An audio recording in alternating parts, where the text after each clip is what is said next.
नमस्कार दोस्तों। अगर आप एक स्पाइस मनी के रिटेलर हैं या फिर जो है डिस्ट्रीब्यूटर हैं तो स्पाइस मनी की तरफ से जो एक बहुत ही बड़ी अपडेट आई है। अगर आप जो है एपीएस संचालक है, चाहे किसी भी कंपनी की जो आप लोगों ने जो आईडी लेके रखी है, तो इस वीडियो को जो आप शुरू से इन तक ज़रूर देखिएगा, क्योंकि इस वीडियो में जो है मैं बहुत बड़ी जानकारी देने वाला हूं। अगर आप जो है इस वीडियो को शुरू से इन तक नहीं देखते हैं तो आप लोगों को जो इसके बारे में कुछ भी पता नहीं चल पाएगा, क्योंकि ये जो है सभी बीएलए के लिए जो ऐसा करना बहुत ही अनिवार्य हो चुका है। अगर आप जो है ऐसा बिल्कुल भी नहीं करते हैं तो हो सकता है आने वाले समय में जो है आप जो है फंस जाए, पुलिस के चक्कर आप लोगों को काटने पड़े। तो चलिए स्पाइस मनी की तरफ से हम क्या अपडेट्स आई हैं अभी मैं आप लोगों को अपने जीमेल के इनबॉक्स में ले जाके जो है दिखा देता हूँ। तो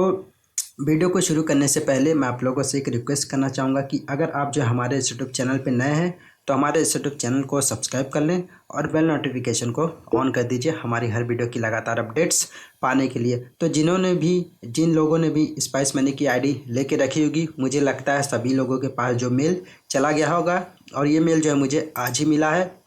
तो यहाँ पे आप देखेंगे स्पाइस मनी की तरफ से मुझे ये मेल मिला है कस्टमर केयर की तरफ से। यहाँ पे आप देखेंगे 6 दिसंबर और यहाँ पे दोपहर में लगभग 1:20 पे आया हुआ। तो यहाँ पे कुछ दिशा निर्देश जारी किए गए हैं, तो आप लोगों को जो है इस दिशा निर्देश को जो है फॉलो करना बहुत ज़रूरी हो जाता है। आप जो है जो भी दिशा निर्देश आप लोगों को दिए गए हैं, अगर आप जो इन्हें फॉलो नहीं करते हैं तो उसका जो है जिम्मेदार आप खुद ही होंगे, ऐसा कि स्पाइस मनी ने यहाँ पे खुद ही बता दिया है। तो यहाँ पे आप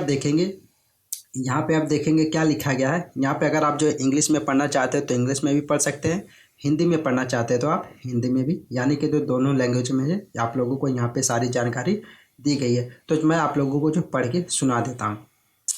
जब भी कोई कस्टमर आप लोगों के पास आता है कैश विड्रॉ करने के लिए या फिर जो है बैलेंस इंक्वायरी के लिए, तो यहाँ पे दिया गया है अपने किसी भी ग्राहक का आधार संख्या या आधार संबंधी कोई जानकारी स्टोर ना करे। यानी कि जो कोई भी कस्टमर आपके पास आता है विड्रॉ करने के लिए, बैलेंस इंक्वायरी करने के लिए या फिर जो किसी और भी काम के लिए आता है, तो आप लोगों को जो है आपको उनका आधार नंबर जो है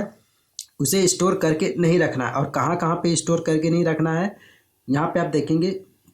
कोई अन्य व्यक्ति स्टोर ना करे या कोई अन्य व्यक्तिगत जानकारी किसी भी रूप में किसी भी स्थान पर या किसी भी डिजिटल डिवाइस में, जैसे कि personal computer, laptop, smartphone, tablet या कोई अन्य उपकरण पर स्टोर ना करे। यानी कि जो है किसी भी कस्टमर के आप लोगों को जो है आधार कार्ड नंबर लिख के नहीं रखना है, उनके नाम को नहीं लिख के रखना है।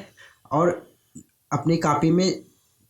तो किसी भी कस्टमर का आधार कार्ड नंबर या फिर जो उनका नाम आप लोगों को किसी भी कॉपी में लिख के नहीं रखना है। और उसके साथ ही साथ जो है जो डिजिटल डिवाइस होती है, जैसे कंप्यूटर हो गए, मेमोरी कार्ड्स हो गए, लैपटॉप हो गए, स्मार्टफोन हो गए या फिर जो है टैबलेट हो गए, कहीं पे भी आप लोगों को उनकी पर्सनल डिटेल को, उनके आधार नंबर को कतई भी स्टोर करके नहीं रखना है। उसके बाद जो अगर मान लीजिए आप लोगों को जो है बाई चांस उनके आधार नंबर की ज़रूरत पड़ती है, अगर सामने जो है बहुत से लोग खड़े हैं या फिर जो बहुत से लोगों ने जो मोबाइल चालू करके रखा है, तो आप जो है सभी पे ध्यान नहीं दे पाएंगे। तो उसके लिए यहाँ पे क्या दिया गया है, कृपया आधार नंबर लेते समय संशोधित ब्लैक आउट प्राप्त करना सुनिश्चित करें और आधार दस्तावेज स्पाइस मनी द्वारा बताई गई प्रक्रिया के अनुसार ही ले। यानी कि जो आप जिस भी कस्टमर का आधार नंबर लेते हैं उसे आप लोगों को जो है ब्लैक आउट कर देना है, यानी कि जो उसे ढक देना है या फिर जो उसे काला कर देना है, या मतलब कि दूसरे व्यक्ति को जो उस व्यक्ति का जो है आधार कार्ड नंबर नहीं दिखना चाहिए जो आपके पास जो आया है कैश विड्रॉ करने के लिए या फिर जो बैलेंस इंक्वायरी करने के लिए। उसके बाद जो है यहाँ पे आप देखेंगे ग्राहक के ऑफलाइन डॉक्यूमेंटेशन के समय, यानी कि जो है जब भी आप जो स्पाइस मनी के पोर्टल से पैसे ट्रांसफ़र करते होंगे तो वहाँ पे आप लोगों को देखने को मिलता होगा कि वहाँ पे जो हमें केवाईसी करनी पड़ती है, केवाईसी करनी पड़ती है, जिससे कि हमारा जो है चार्ज कम पड़ता है। तो उसी से रिलेटेड यहाँ पे क्या दिया गया, प्रमाणीकरण के लिए धारक का जो आधार नंबर ना रखे, यानी कि जो आपको कस्टमर का आधार कार्ड का जो नंबर होता है उसे नहीं रखना है। किसी भी उद्देश्य के लिए किसी भी व्यक्ति का आधार संख्या या बायोमेट्रिक जानकारी एकत्र, उपयोग या संग्रहित करके ना रखें। इसके अंतर्गत किसी भी गैर अनुपालन के मामले में उत्पन्न होने वाले सभी परिणाम के लिए आप पूरी तरह से खुद जिम्मेदार होंगे। यानी कि जो है अगर मान लीजिए किसी कस्टमर के जो है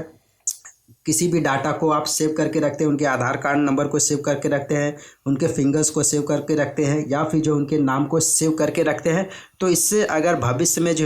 भविष्य में कोई भी गलत ट्रांजैक्शन होता है, अगर आप जो है कस्टमर जो आपके खिलाफ कंप्लेंट करता है, तो अगर आपके ऊपर जो है कोई भी कार्रवाई होती है, तो उसके लिए जो आप खुद ही जिम्मेदार होंगे, स्पाइस मनी कंपनी नहीं होगी। यहाँ पे उन्होंने जो है स्पष्ट रूप से यहाँ पे सारी डिटेल दे दी है। तो हो सकता है आपको भी ये मेल अगर न मिला हो तो तुरंत ही मिल जाए।